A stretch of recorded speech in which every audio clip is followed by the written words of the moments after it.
In the heart of Lagos, Nigeria, where the old world meets the new, where skyscrapers tower over ancient markets, and where tradition dances with technology, there lived a young woman named Chioma. She was only 28 years old, but she carried herself with the confidence of someone who had the world figured out. Chioma was what everyone called a Gen Z mom, always online, always connected, always chasing the next viral moment. Chioma had become quite famous on social media. Her Instagram page boasted over 300,000 followers. Her TikTok videos regularly hit millions of views. People loved watching her life, the designer clothes, the expensive meals, the luxury lifestyle. But most of all, they loved watching how she spoiled her 12-year-old daughter, Adana. Every single month, without fail, Chioma would walk into the Apple Store on Victoria Island, her phone held high, recording everything for her followers. "Hey, besties," she would say, her voice dripping with excitement. "Guess what day it is? That's right, new iPhone day for my princess." And the comments would flood in. Heart emojis, fire emojis, best mom ever, goals. Can you adopt me? The ritual was always the same. Chioma would purchase the latest iPhone model, whatever color was trending, whatever size was newest. She would bring it home in its pristine white box, film the unboxing with Adana, capture her daughter's smile, and post it online. The videos would get hundreds of thousands of views. Brands would reach out for collaborations, money would flow in, and Chioma felt validated, successful, like she was winning at this thing called motherhood. But if Chioma had taken just a moment to really look into her daughter's eyes, she might have seen something there, something that wasn't quite right. A flicker of something that looked less like joy and more like performance. Adana was a beautiful child, with her mother's high cheekbones and her father's deep-set eyes. She had learned early how to smile for the camera, how to squeal with delight at just the right moment, how to say, "Thank you, Mommy, you're the best," with perfect enthusiasm. But when the camera stopped rolling, when the ring lights were turned off and the phone was put down, Adana would retreat to her room, and the smile would fade from her face like morning mist. Now, Chioma's mother, Mama Nkechi, was a different kind of woman altogether. She was 63 years old, with gray threading through her braids and wisdom etched into every line on her face. She had raised 7 children on a schoolteacher's salary. She knew what real struggle looked like. She remembered nights when there wasn't enough food to go around, when she would pretend she wasn't hungry so that her children could eat. She remembered sewing school uniforms by hand because she couldn't afford to buy new ones. And so when Mama Nkechi watched her daughter spend thousands and thousands of naira on phones every single month, something inside her ached. She would sit in her small apartment in Surulere, her knee throbbing with pain from the arthritis that had been getting worse every year, and she would shake her head. One Sunday afternoon after church, Mama Nkechi decided to speak up. The family had gathered for lunch. Chioma, Adana, and a few of Chioma's siblings. Chioma was, as usual, on her phone, editing a video for her Instagram stories. "Chioma," Mama Nkechi said, her voice gentle but firm, "My daughter, we need to talk." Chioma looked up, slightly annoyed at the interruption. "Yes, Mama?" "This thing you are doing with the phones, every month a new one, is it necessary?" Chioma sighed. The kind of sigh she'd had this conversation before and didn't want to have it again. "Mama, please, not today. Things are different now. You don't understand how social media works. I need to maintain my brand. Adana needs to have the best so that what?" Mama Nkechi interrupted. "So that strangers on the internet will like you? So that people you've never met will think you're a good mother?" "That's not fair, Mama," Chioma said, her voice rising slightly. "I work hard for my money. I create content that people love, and I want to give my daughter what I never had growing up. What's wrong with that?" Mama Nkechi looked at her daughter with sad eyes. There is nothing wrong with providing for your child, but my dear, there is a difference between providing and spoiling. There is a difference between giving a child what they need and teaching them that their worth comes from material things. Mama, with all due respect, you raised us in a different time. Things were harder then. I'm blessed enough to give Adana an easier life. Why shouldn't I? Mama Nkechi reached across the table and took her daughter's hand. Her fingers were rough, calloused from years of work. Because, my child, a life without struggle is a life without strength. A child who gets everything easily learns to value nothing. I didn't starve you when you were growing up, but I also didn't give you everything you wanted. And look at you now. You're strong, you're successful, you made something of yourself. Why? Because you learned to work for what you wanted. Chioma pulled her hand away gently. Mama, I appreciate what you're trying to say, but I'm doing fine. Adana is a good girl. She gets excellent grades. She's not spoiled. She's just blessed. Mama Nkechi said nothing more. She had learned over her many years that sometimes people need to learn lessons the hard way. Sometimes wisdom only comes through pain. She just prayed that when that lesson came, and she knew it would come, it wouldn't break her daughter completely. The weeks went by. Chioma continued her routine. More phones, more unboxing videos, more likes and comments, and brand deals. Her follower count grew. Her bank account grew. But something else was growing too. Something she couldn't see. Something dark and twisted lurking just beneath the surface of her perfect online life. It was a Saturday in November, the air thick with humidity and the promise of rain. Chioma had been scheduled to do a content shoot with a makeup brand in Victoria Island, but the client had canceled at the last minute. She came home early, around 3 in the afternoon, feeling frustrated and irritable. The house was quiet. Too quiet. Chioma kicked off her heels and walked toward Adana's room. The door was slightly ajar and she could hear her daughter's voice, low and hushed, talking to someone on the phone. Yes, I have another one. Brand new. She just gave it to me 2 days ago. It's the iPhone 15 Pro Max, the one in natural titanium. Chioma froze. Something in her daughter's tone made her skin prickle with unease. No, she doesn't know, Adana continued. She never checks. She's too busy filming everything for her followers. She doesn't actually pay attention to what I do with them. Chioma's heart began to pound. She pushed the door open slowly. Same place as always. I'll bring it on Monday after school. How much are you offering this time? There was a pause. 400,000 naira?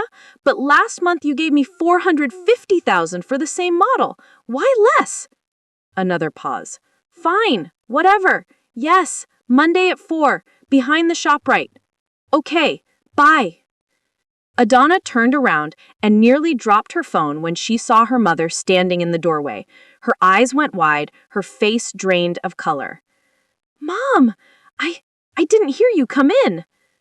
Chioma stood there, her mind racing, trying to make sense of what she just heard. Adana, she said slowly, her voice eerily calm. What was that phone call about? Nothing, Mom. Just a friend from school. Don't lie to me. Chioma's voice was sharp now. I heard you. You said you had an iPhone to sell. You said you'd bring it Monday. You said 400,000 naira. Adana's eyes filled with tears, but she said nothing. Chioma walked into the room, her eyes scanning everything, looking for evidence, for proof of whatever terrible thing her daughter was involved in. And then she saw it. The closet door was slightly open, and behind a pile of clothes, she could see something that shouldn't be there. With trembling hands, Chioma pushed aside the clothes. There, stacked neatly in several bundles, was money. Lots of money. Hundreds of thousands of naira, in cash, wrapped in rubber bands, hidden away like contraband. What is this? Chioma whispered, her voice breaking. The tears were flowing freely down Adana's face. She sat on her bed, her shoulders shaking, unable to speak. Chioma! Chioma's voice rose to a shout. Where did this money come from? Are you involved in something illegal? Are you stealing? Selling drugs? What is happening? No, Mom. Adana finally found her voice. It's not like that. Then what is it like? Explain to me right now where you got millions of naira in cash. Adana took a deep, shuddering breath. The phones, Mom. I've been selling the phones. Chioma felt like the floor had disappeared beneath her feet. What? All the iPhones you've been buying me every month. I've been selling them. All except the very first one you gave me last year.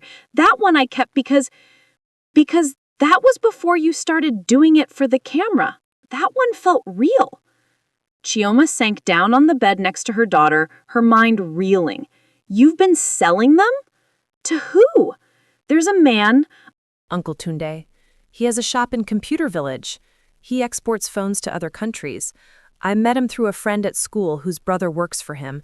I've been selling them to him every month. But why? Chioma's voice was barely a whisper now. If you needed money, I would give you money. Why would you do this behind my back? Why would you betray me like this?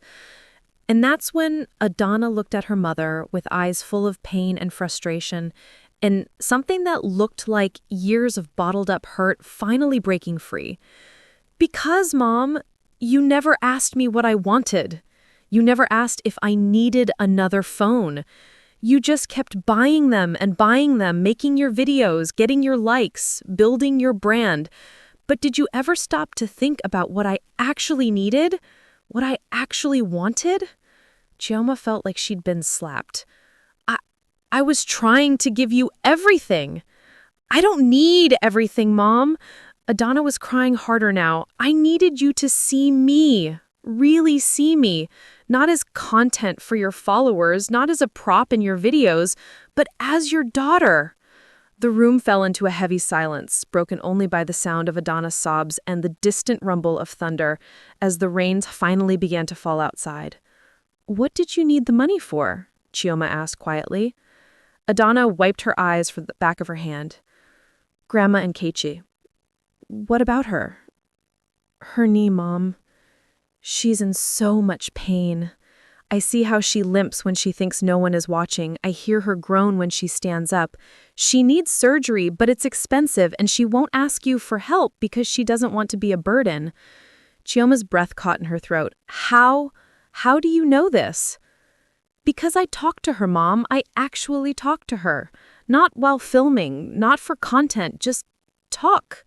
Like people used to do before everything became about likes and views.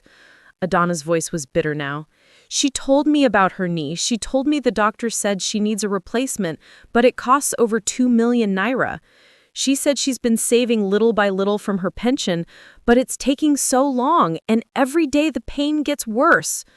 Chioma remembered. Suddenly, horribly, she remembered seeing her mother wince when she stood up. She remembered Mama Nkechi rubbing her knee absently during family dinners. She remembered her mother declining invitations to go to the market, saying she was tired. All the signs had been there, but Chioma had been too distracted, too busy, too focused on her phone to notice that the people she loved most were suffering. So I decided I would help her, Adana continued. I figured you're going to buy me these phones anyway, whether I want them or not. You're going to make your videos anyway, so why not turn it into something good? I've been saving every naira. I'm almost at 2 million now. Just a few more months and I could have helped Grandma get her surgery. Chioma pulled her daughter into her arms and held her tight, tears streaming down her own face now. Oh, my baby, my sweet, sweet baby. What have I done? What kind of mother have I been?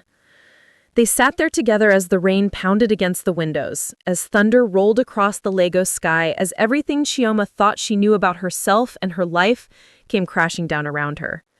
That evening, Chioma did something she hadn't done in a long time. She turned off her phone, not just put it on silent, but actually powered it down.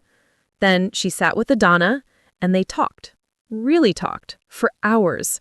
About school, about friends, about dreams and fears and hopes, about what Adana actually wanted out of life, about what really made her happy. And Chioma realized with a shame that burned of her chest that she knew more about what her followers wanted than what her own daughter wanted. The next morning, Chioma drove to her mother's apartment in Sarule. Mama Nkechi was surprised to see her, especially on a Sunday morning when Chioma usually slept in after Saturday night content creation. "Chioma, is everything all right?" Chioma knelt down in front of her mother, in the traditional way, showing respect. "Mama, I need to talk to you about your knee." Mama Nkechi's face changed. "Adana told you." "Why didn't you tell me yourself, Mama? Why didn't you let me help you?" Mama sighed, lowering herself carefully into her chair. "Because, my daughter, you've been so busy with your internet life. I didn't want to burden you, and honestly..." She paused, choosing her words carefully. "I wasn't sure you would listen." That hurt more than anything, but Chioma knew it was true. "Mama, I'm so sorry. I've been a fool. I've been so caught up in trying to look like a good mother online that I forgot how to be a good daughter and a good mother." She told her mother everything, about the phones, about Adana selling them, about the money hidden in the closet, about the conversation they had the night before. When she finished, Mama Nkechi was quiet for a long moment. Then she reached out and touched her daughter's face gently. "You see now, that child has your strength, my strength. She saw a problem and found a solution. But she shouldn't have had to do it in secret. She shouldn't have had to choose between her mother's pride and her grandmother's pain. I know, Mama, and I'm going to make it right." Over the next week, Chioma made changes. Real changes. First, she took the money Adana had saved, all of it, and combined it with her own savings. She took her mother to see the best orthopedic surgeon in Lagos. The surgery was scheduled for the following month. Then, Chioma sat down and recorded one final video. It was different from all her other videos. No perfect lighting, no edited cuts, no practiced smiles. Just her sitting in her living room, speaking from her heart. "Hi everyone, my name is Chioma, and I need to tell you something important. For the past year, I've been buying my daughter a new iPhone every single month. I've been posting about it, filming it, making it into content. And you all loved it. You called me the best mom ever. You said I was goals. You said you wished your mother was like me." She paused, taking a deep breath. "But here's what you didn't see. Here's what the camera didn't show. My daughter didn't want those phones. She was selling them. Every single one. She was saving the money to help her grandmother, my mother, get surgery for her knee. Surgery that she desperately needed but didn't want to ask me for because I was too busy, too distracted, too focused on creating content to notice that the people I loved most were suffering." The tears came then, real and unfiltered. "I thought I was being a good mother by giving my daughter material things. I thought I was doing better than the generation before me because I could afford to spoil her. But I was wrong. So wrong. The best gift I can give my daughter isn't the latest iPhone. It's my time, my attention, my presence, my willingness to listen to what she actually needs, not what I think she should want." She looked directly into the camera. "So I'm taking a break from social media. I need to be a real mother to my daughter and a real daughter to my mother. I need to figure out how to live life not through a screen, but through actual, real, meaningful connections. Thank you to everyone who followed me and supported me, but right now, my family needs me. The real me, not the version I perform online." She posted the video and then deleted all the social media apps from her phone. The video went viral, ironically. Millions of views, thousands of comments. But Chioma didn't see any of them. She was too busy being present. The surgery happened in December. Chioma held her mother's hand as they wheeled her into the operating room. Adana sat beside them, their fingers intertwined. No phones, no cameras, just family. The surgery was successful. Mama Nkechi's recovery was slow but steady. And during those weeks of recovery, something beautiful happened. 3 generations of women sat together in Mama Nkechi's apartment, phones put away, screens turned off, and they talked. They told stories. Mama Nkechi shared tales from her childhood, stories Chioma had never heard before. Chioma talked about her fears and insecurities, things she'd never been vulnerable enough to admit. And Adana spoke about her dreams for the future, dreams that had nothing to do with social media fame or material wealth. She wanted to be a doctor, she told them. She wanted to help people the way the doctors had helped Grandma Nkechi. One Sunday evening, as the sun set over Lagos, casting the sky in shades of orange and purple, Mama Nkechi called her daughter and granddaughter to sit with her. "I want to tell you both something," she said. "Chioma, when you were growing up, there were times I felt like a failure as a mother. I couldn't afford to buy you the things your friends had. I couldn't give you the newest clothes or the latest toys, and I worried that you would resent me for it." "Oh, Mama," Chioma said, her eyes welling up. "I never—" Mama Nkechi held up a hand. "Let me finish. But now I see that maybe, just maybe, that struggle was a gift. It taught you to work hard. It taught you to value things. It taught you to be strong. What I'm saying is this. Sometimes the best thing we can give our children is not everything they want, but the tools to get it themselves." She looked at Adana. "My granddaughter, you are wise beyond your years, but you should never have to carry adult burdens as a child. Your job is to be young, to learn, to grow, not to solve your grandmother's problems." "But I wanted to help, Grandma," Adana said softly. "I know, and that beautiful heart of yours is your greatest gift. But there is a difference between helping and carrying burdens that are not yours to carry." Then she looked at Chioma. "And you, my daughter, you have learned something important. The world has changed. This internet, this social media, it is powerful. It can be used for good or for harm. The question is not whether to use it, but how. Will you let it use you, or will you use it wisely?" Chioma nodded, understanding. "I've been thinking about that, Mama. I want to go back to social media eventually, but differently. I want to tell real stories. I want to show real life, the struggles and the victories, not just the highlight reel. I want to use my platform to maybe help other mothers avoid the mistakes I made." "That," Mama Nkechi said with a smile, "sounds like wisdom." 3 months later, Chioma did return to social media, but her content had changed. She talked about the importance of presence over presence. She shared her journey of learning to truly listen to her daughter. She partnered with organizations that helped families access healthcare. She used her platform to raise awareness about elder care. Her follower count actually decreased at first. Some people unfollowed, saying her content was no longer fun, no longer aspirational. But others stayed, and new followers came. People who were hungry for something real, something authentic, something meaningful. One day, a year after everything had changed, Chioma received a message from a young mother in Abuja. The message read, "Thank you for sharing your story. I was doing the same thing, buying my son expensive gadgets every month, posting about it, living for the likes. But your story made me stop and think. Last night, I put down my phone and just talked to my son. Really talked. And he told me he's being bullied at school. He's been suffering for months, and I had no idea because I was too busy filming our perfect life. You saved us. Thank you."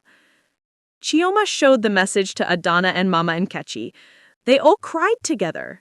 Tears of sadness for the mother and son who had been suffering, but also tears of hope. Because sometimes sharing our mistakes can prevent others from making the same ones. Adana was doing well in school. Excellent, actually. She had started a small charity club at her school, raising money for elderly people in their community who needed medical care. She was using the same phone Chioma had given her over a year ago, the one she'd kept because it felt real. Mama Nkechi was walking without pain for the first time in years. She had started teaching again, volunteering at a community center, sharing her wisdom with young mothers who were struggling to balance tradition and modernity. And Chioma, she had learned the hardest lesson of all. that being a good parent isn't about giving your children everything. It's about being everything they need. Present, attentive, wise, and humble enough to admit when you're wrong. One Sunday afternoon, the three of them sat on Mama Nkechi's balcony, drinking hibiscus tea and watching the world go by. No phones in sight, just 3 generations of strong women connected not by Wi-Fi or cellular data, but by something far more powerful: love, respect, and the wisdom that comes from learning life's lessons the hard way. "Mama," Chioma said suddenly, "do you remember what you told me that day about children who get everything easily, valuing nothing?" "I remember." "You are right. You are so right." Mama Nkechi smiled. "I've been on this earth for 63 years. I've made more mistakes than you can count. But I've learned one thing. True wealth isn't measured in money or gadgets or internet followers. It's measured in the strength of the bonds we share with those we love. Everything else is just noise." Adana looked at her mother and grandmother, these 2 strong women who had shaped her life in such profound ways. "I want to be like both of you when I grow up. Strong like you, Grandma, but also willing to change and grow, like you, Mom." Chioma pulled her daughter close. "You're already better than both of us combined." As the sun set over Lagos that evening, casting long shadows across the city, the 3 women sat together in perfect contentment. The phones stayed off, the cameras stayed down, and for once, life wasn't being recorded or filtered or posted for the world to see. It was simply being lived. And that, as they had all learned, was more than enough. Remember, in our rush to give our children everything, let us not forget to give them what they need most: ourselves. The greatest gift is not what you can buy in a store, but the time, attention, and wisdom you freely give. Material things fade, break, and become outdated, but the lessons we teach, the love we show, and the presence we offer will last forever.